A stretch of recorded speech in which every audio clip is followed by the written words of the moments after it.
Hello, everyone. Welcome to today's episode of the Big Donch Show. Today, I'm joined by Caden as we recap the men's basketball national championship, the closing of the NBA regular season, and Caden's thoughts on the start of the MLB season so far, and a whole lot more. Just a reminder to like the Big Donch Show on Spotify and to subscribe to my YouTube, Big Donch. So, Caden, we're going to go right into the biggest news that happened recently is the March Madness closing, national championship, Uconn defeating San Diego State. They defeated them 76-59. Uconn had one of the easiest March Madness runs of all time. I mean, they destroyed everybody. And 76-59 against San Diego State, which I don't think, I don't know. I didn't think they were, I had Uconn winning regardless. I didn't think it was, I thought it was unfair from the jump. But what did you think from that game? Yeah, I mean, UConn was dominant, and I figured that's how it would go. That's how most people figured it would go. They kind of just dominated the whole tournament with a lot of one seeds being upset early, a lot of the top seeds in general being upset. And they didn't have to go through an Alabama or a Houston or even like a team that we figured would be a top four team. So yeah, their path was fairly easy, but they still deserved it. They dominated everybody. And what's crazy is UConn, that's their fifth national championship in a very short period. They're dominant both in the men's basketball and the women's basketball. But that's something that I don't really consider. I didn't really think about that until this game, that how UConn basically is, not basically, they are a blue blood. They're more of a blue blood more than Kansas and North Carolina. I mean, they're on the same level as Duke right now. Right, they have the same amount of championships as Duke now. So a lot of people are saying, oh, thankfully it's not Duke, Kansas, Kentucky, North Carolina this year. If you're thinking about it, UConn is more dominant than those teams over the span of 20 some years. So that was definitely impressive. But I don't know is there anything else though that you caught from that game? I thought it was going to be I thought that UConn was going to beat them. I thought UConn had that. I had UConn winning even from the Final Four. But anything else that you want to catch from that? How do you think they'll be next year? Also, I don't know if anybody's returning. I mean, I'm not sure either if like a lot of their big guys are going back, but yeah, they were just dominant in all facets. I figured San Diego State would be better defensively than UConn in that game. That would be their one thing that they could potentially grab onto, and they weren't. UConn was better even defensively than San Diego State was. So yeah, in all facets of the game, UConn won.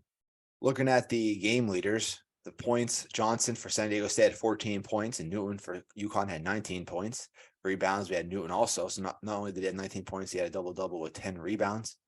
Mensah for San Diego State led the team with 6 rebounds and assists. Butler had 2 assists, and Jackson Jr. had 6 assists for UConn. So San Diego State, I think, I looked at I was looking at one of the too early, I guess, top 25 rankings, which I don't even know why they do that so quick. But either way, they had San Diego State at 25, and I'm pretty sure it's going to be a fluke season for them. But either way, still very impressive. Still cool to see a different team like that go into it. Especially FAU, they're bringing back all 5 of their starters and the head coach. FAU could be a top 10 team next year. They'll be interesting for sure. They didn't lose many games at all this year. They could make another deep run. Yeah, and that's we talked about this last time you were on the show about how the balance and the spread between the not two teams, across all teams, we're seeing a lot more upsets now than ever before. The main reason why is because of talent and just being able to spread transfer portal and just more talent across the country. So stick with basketball. We're moving on. We're going to be talking about NBA. I haven't talked about NBA in a while, but I know you're a big NBA guy. Yep. Games are closing.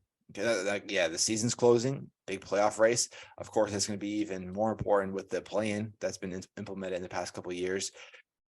Big team I want to talk about, though, is the Los Angeles Lakers, who they were without LeBron for a couple of weeks.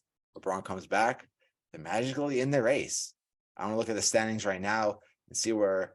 So currently they're 7th right now. So they're in the play-in tournament, but they're competing with the Clippers. They're currently tied with the Clippers with 41 and 38. So they play the Clippers tonight. I did not know that. So they play the Clippers tonight. This is a must-win game for both teams. Yep. But I don't know. What have you been seeing from the Lakers so far, especially with LeBron being down, coming back? But most importantly, Anthony Davis is starting to play like prime Anthony Davis, which a lot of Lakers fans were looking for that. Well, yeah, that's the biggest thing from the Lakers, that Anthony Davis is healthy and playing to his potential. Another thing for them is they dominated at the trade deadline, getting guys like D'Lo and a few other guys that have just helped solidify their rotation, gave them some shooting, gave them some, just players to bring off the bench outside of LeBron and Anthony Davis being the primary scorers. So they've rebuilt that roster a little bit, and I don't necessarily think that they're set up to win a playoff series, but they certainly have the potential. I would not be surprised if they won the first playoff series. I wouldn't be surprised if they made it to the play-in. They made it they beat the play-in. I don't know. It's just very surprising. It just shows how much of a difference that LeBron is. And what's very surprising in the second half of the NBA season for the Lakers is Austin Reeves, his role in the Lakers. I mean, He he stepped picked it up up huge. huge Mhm. everywhere. And that's very important. What have you been seeing from Austin Reeves? Yeah, I mean, he just scores. He just gets into the middle of the paint and is able to score. And he doesn't really seem like someone who dominates in any particular facet of the game. But when he gets in the game, he makes an impact. Another team surprising in the West, the Dallas Mavericks. Very, very disappointing, especially with Kyrie Irving and Luka Doncic, two very good guards, and it's not working out. The chemistry doesn't seem to be there, but it doesn't really seem like a problem. Like you can't really sense the problem. There's no signs of Kyrie saying he doesn't like Luka and vice versa. But I mean, the Mavericks are currently sitting at 37 and 42. They're out of the play-in. They're right behind Oklahoma City Thunder, which are 38 and 42. But what are you seeing from the Mavericks so far this year? Yeah, I don't know. Just ever since that Kyrie trade, it doesn't seem like the roster is meshing anymore. It doesn't seem like they're playing as a team. They're playing as individuals. And it's a lot of isolation ball, a lot of Luka trying to do it all himself. It just doesn't work that way in the NBA. You have to play as a team, you have to play as a unit, and they're not doing that offensively or defensively. And so that's why they're probably going to fall out of the playoffs here. The Mavericks would definitely get rid of Kyrie before they ever get rid of Luka. The problem though is they need like Kyrie would be a good fit, but I don't know. I can't say much about Kyrie. I don't know why that's not working, but obviously it's two guys who want the ball. And when you have two guys who want the ball, it's not going to work out. We saw that with the Nets. We had basically three guys who wanted the ball with KD, Kyrie, and Harden. Harden finally was humble enough to accept that Embiid was the guy when he went to Sixers, and that's why it's working out for the Philadelphia 76ers. But it's not going to work out if two guys want to be the top scorer. It has to be just one. And I think at this stage of the career, it should be Luka. Doesn't mean that Kyrie can't score a lot. It just means that when the game's important, you got to give the ball to Luka. So I think that's a big factor of the Mavericks' failure right now. I think Kyrie might want to move on in the offseason too. I think he will. I think he definitely will. I don't see him staying with the Mavericks. Yeah, just after this early return, he has a chance to move on or sign a big deal with Mavericks. I think he's going to move on because the early returns have been so negative. Right. Looking at the East now, the Bucks, pretty sure they clinched the first seed. They're at 57 and 22, Celtics 54 and 25, and then the Sixers 52 and 27. They're all in the playoffs. Your Cavaliers sitting at 50 and 30. Knicks, definitely surprising this year. Well, not surprising. They should have been good, but they kind of snuck up on me. I didn't think they were really that good until they definitely had a very solid second half. They're at 46 and 33. And Nets, that's the one that's surprising too. 43 and 36, playing very good actually, ever since firing Steve Nash and getting rid of Kyrie and Kevin Durant. So they're playing actually surprisingly well. I don't even know who would be their best player. Is it Mikal Bridges? I would say, yeah. Yeah. And no disrespect to Mikal Bridges, but when your best player is Mikal Bridges, usually you're going to think like, all right, this team's pretty bad, but it's obviously working out pretty good. I mean, they had a good record when they traded for him, though. So pretty much all they've had to do is stay about 500. That's what they've done. And like they have a solid enough roster that they were able to maintain the course and stay around that 6th seed. Then in the play-in, we have the Heat, Hawks, Raptors, and the Bulls. So those teams, I don't know. None of them are exciting. I think that the East is a better division than the West. Would you argue that? I haven't really thought about it lately. It's close. I'll go East, but it's close. Mm-hmm. I'm looking at limited teams now. It's usually the same teams every year: Pacers, Wizards, Magic, Hornets, Pistons. These teams are pretty bad. Every single year, I feel like the Magic, they're embarrassing the Pistons. When are we going to see a good Pistons team? I don't know. Do you know that? When are we going to see a good Pistons team? I don't know. The Pistons are trying to put young pieces together, but I don't think they've hit on anything draft wise lately. No free agent's going to want to go there. So I think, yeah, that's the thing about the NBA is with a lot of like with the draft lottery and with big name free agents not wanting to go to these small market teams that are struggling. Teams can struggle for a while in the NBA. Yeah. And you're seeing that with a lot of those bottom teams in the East. Well, speaking of that, the Kings, who were terrible, they had the biggest playoff drought in the NBA and one of the biggest playoff droughts in sports. They clinch playoffs. They're in it. I'm going to be rooting for them on the West. I'm very excited to see the Kings play. Fox, Sabonis, Barnes. They're a very solid team and a team that could actually have a chance at winning the West. What do you think about the Sacramento Kings this year?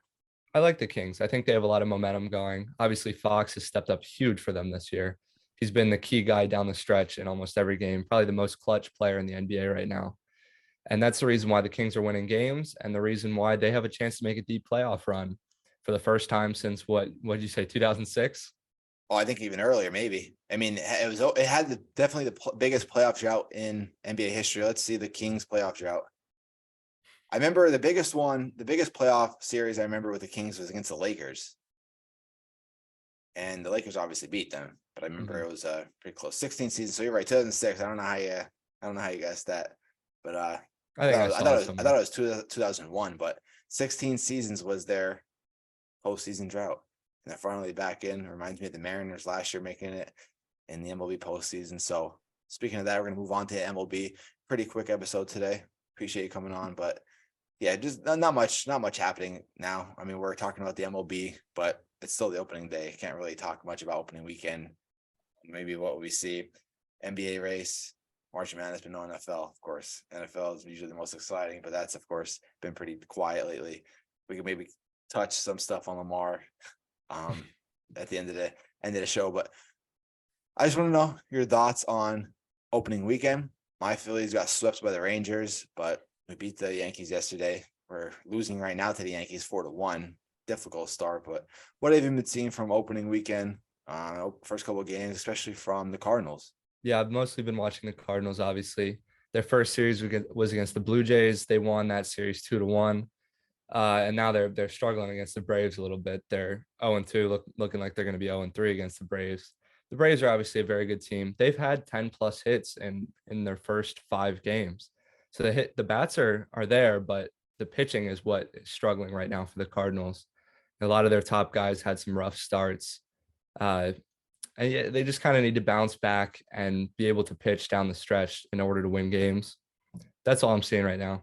Right. Yeah, and it's still too early to tell. I mean, Phillies, they started off 0-4, but Phillies starting off 0-4. Any MLB baseball team starting off 0-4 is probably less than the equivalent of losing the first game of the week in the NFL. You know what I mean? Is losing week 1 in the NFL. Right. 0-4 is nothing.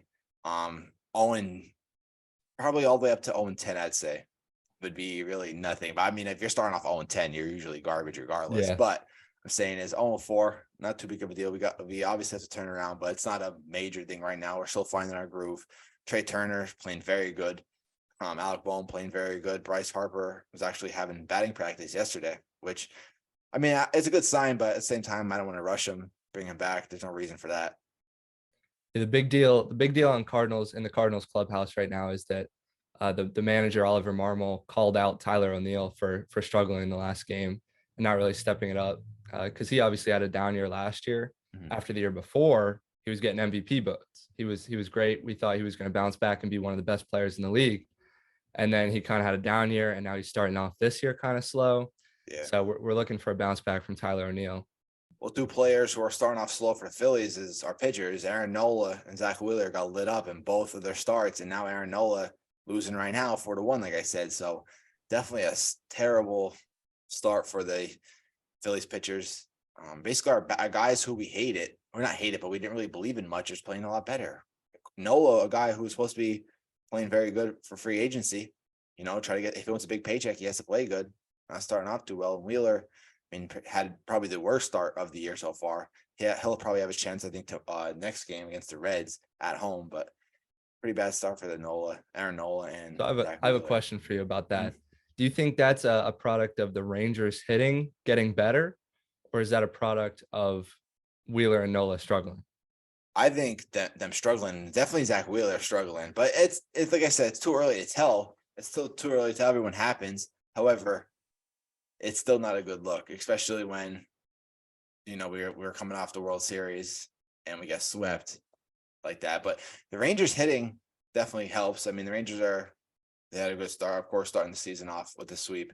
But I don't know. There's not too many guys on the Rangers. Maybe Corey Seager. That could be a good hitting. But of course, they had Jacob DeGrom. But here's the thing: Jacob DeGrom actually pitched pretty bad against the Phillies. They ended up putting up 7 runs. The Rangers gave up 11, and they gave up 10 plus the next game. So yeah, it could be a very factor of the Rangers. But either way, I mean, when we have guys like Nola and Wheeler, we got to be able to pitch good against good hitting teams regardless, and we haven't been doing that at all. So that is a So good question. who do you think is going to be the biggest surprise in the MLB this year? Who's going to win more games than everybody thinks? Well, let me look at the standing. Let me look at all the teams. I'm thinking the Orioles. I mean, Adley Rutschman has a case to be pretty solid, but Rays are 5-0 right now. Rangers are 3-2. Braves, Pirates are 3-2. I'm gonna go with the Orioles probably. See, I think the Rangers are in that category of potential surprising teams. I think the Diamondbacks are in there too. They could have a surprising, you know, 80, 90 win season, somewhere in that range. Now, yeah, when I'm saying surprising, I'm not saying the Orioles are gonna win the AL, but I think Right. that they'll make a push for playoffs. Adley Rutschman will play pretty solid, I think. And the Pirates, I love rooting for the Pirates because they're sitting at 3-2, but they'll fold. Probably the NL Central is probably one of the worst leagues in baseball. No disrespect to the Cardinals, but I mean, for the past couple of years, it's usually been pretty bad. Reds, Pirates, Brewers, they fail, and then the Cubs have been bad probably ever since our World Series. Mm. So it's really just the Cardinals who have been good, but they're not a good start, and the Brewers having a good start right now with 4-1. So I don't know. Teams that are playing bad. I mean, like I said, I keep saying bad, and I keep bringing up how it's not a big deal. But Astros 2-4, Blue Jays 2-3, Mariners 2-4, Nationals 1-4. That's no big surprise. The Rockies are sitting at 2-4, Padres 3-3. So yeah, too early, but just wanted to get your thoughts on opening weekend and the game so far. Yeah, you just know, like a team like the Astros, it doesn't mean anything. Yeah, They're going to be back in a week or two right. to an above 500 season. So last topic. I mean, not much going on in the NFL. I saw probably since the last time was Lamar actually, I guess, requested a trade. Like it was actually revealed that he did request a trade. I don't know if his agent said that. He told his agent. What was all about that? Yeah, so what I saw is that earlier in March, like somewhere around like March 3rd, he requested a trade. And that's all they really said. They didn't say if the trade request was still active or what was going on. Seems like right now the Ravens are just trying to talk Lamar into staying and he's not buying it. And it's just all this drama and nobody knows what's happening. And I feel like we won't actually know until it happens. We'll know when he makes a decision or when the Ravens make a decision what's going to happen. Until then, we kind of just have to wait and see. And then I saw, which was pretty interesting. Bill Belichick actually tried shopping Mac Jones. He was thinking about moving on from Mac Jones. I mean, that's tough. But if you know Bill Belichick, you know that he'll do anything to win. I don't know Yeah, what they could get. I mean, Lamar's probably that target when he tried yep, shopping, I but assume. I don't know how realistic that is. Yeah, if you're the Ravens, why would you trade Lamar for a Mac Jones when Yeah. even if somebody else signs him, you're going to get 2 first-round picks. That's probably more valuable than Mac Jones is. Yeah, I don't know. I mean, he had a down year last year, Mac Jones, no doubt about that. But I still think it's too early to get move on from him because rookie year he made the Pro Bowl and played very solid. He was the best rookie quarterback his rookie year. I don't think And you can fault Belichick for trying that though. no, definitely not. If you could go for a better quarterback, no doubt. But I wouldn't say the Patriots because I know not a lot of Patriot fans are happy with Mac Jones. Mm-hmm. You know what I mean? So Yeah, I don't know. To me, Mac Jones, he has a chance to be a quality starter, but I really don't see him anything more than like a Daniel Jones or Derek Carr yeah, type quarterback. right. I don't really see him being an Aaron Rodgers, Tom Brady. I can see that too. I can see him like a Jimmy G guy. Mm-hmm. But who knows? I still think that they could definitely win games with him. And Yeah, I definitely see him as a talent that they should at least try and try to use him to his full potential before giving up on him. Because like I said, rookie year, made the Pro Bowl, which it's starting to lose its meaning ever since Huntley made it, but made the Pro Bowl, played as the best rookie quarterback that year, and took the Patriots to playoffs. Now they got destroyed, yes, but still a pretty impressive a rookie year by the Patriots. But other than that, with the NFL, anything that you're catching? No, free agency's been pretty quiet lately. I'm watching where Odell goes. I've heard a lot about the Jets lately, but the Ravens have made an offer, I know. Cowboys were in the mix. They seem to be out of the mix now. So what are your thoughts on that? Where do you think Odell's going? I mean, it has to be somewhere where he's a wide receiver 2 or wide receiver 3. I mean, if he goes to the Ravens, he'll be wide receiver 1. But then what do you do about that? I mean, how much is he going to get? 1? You know what I mean? That's another thing. You're going to pay Odell a lot, but then what do you do about Lamar, who wants to get paid a lot? I don't see him. I don't see Odell worth more than $7 million a year. No, I think that's probably around where the Ravens are offering, and that's probably why a deal hasn't gotten done yet because he wants more. Mhm.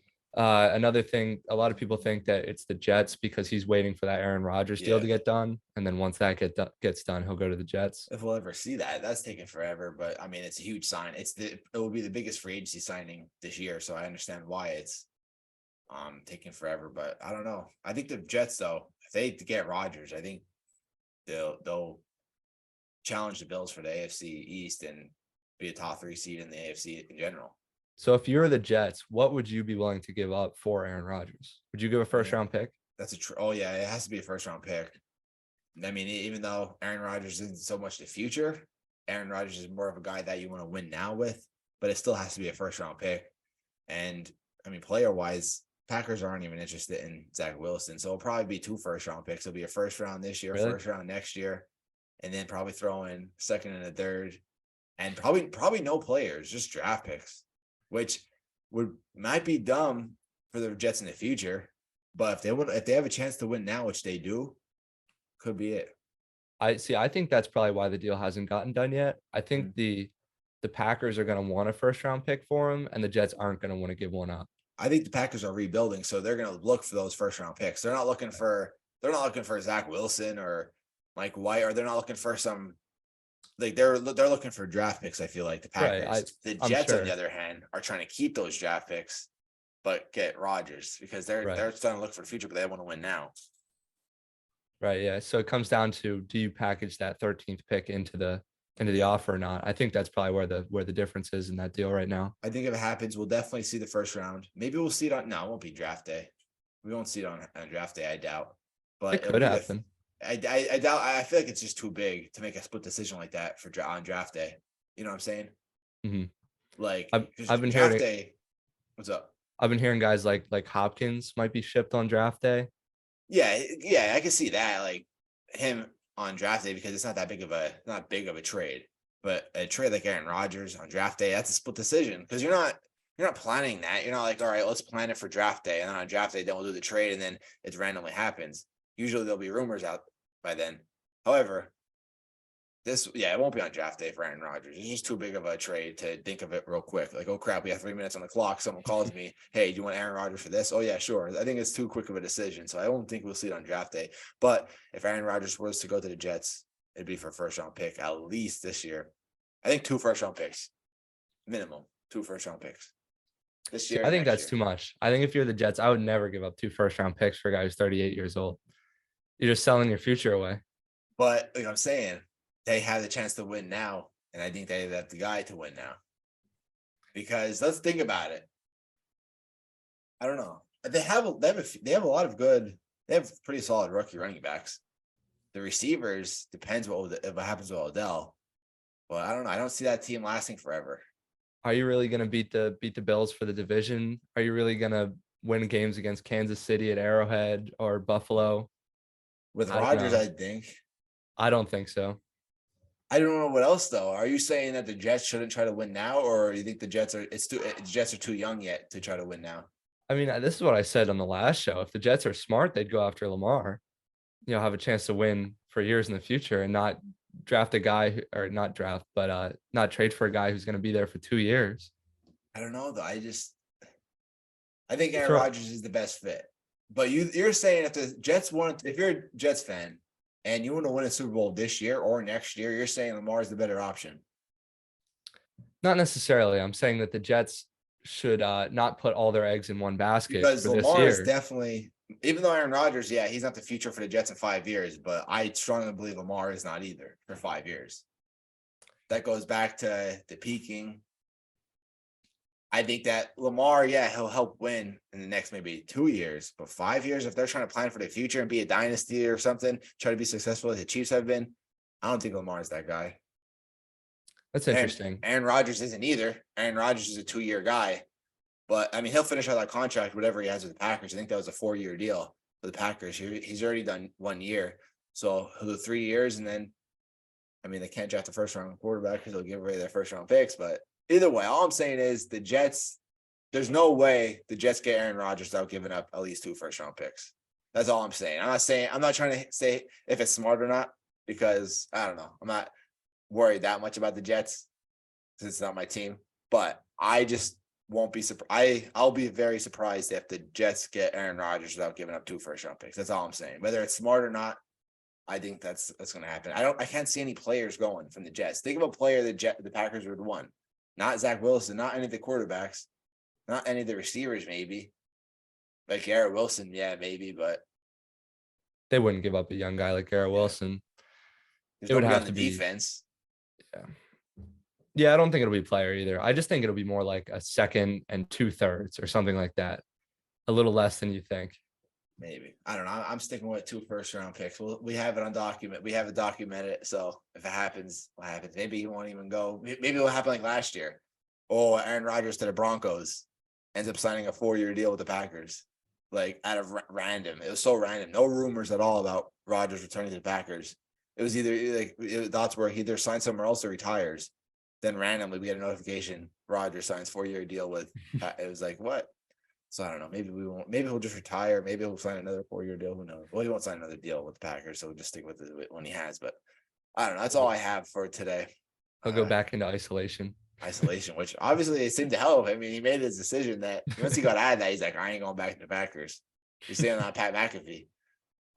I don't know. I feel like also that Aaron Rodgers, it's nobody else besides the Jets. I mean, anywhere else, where would he go?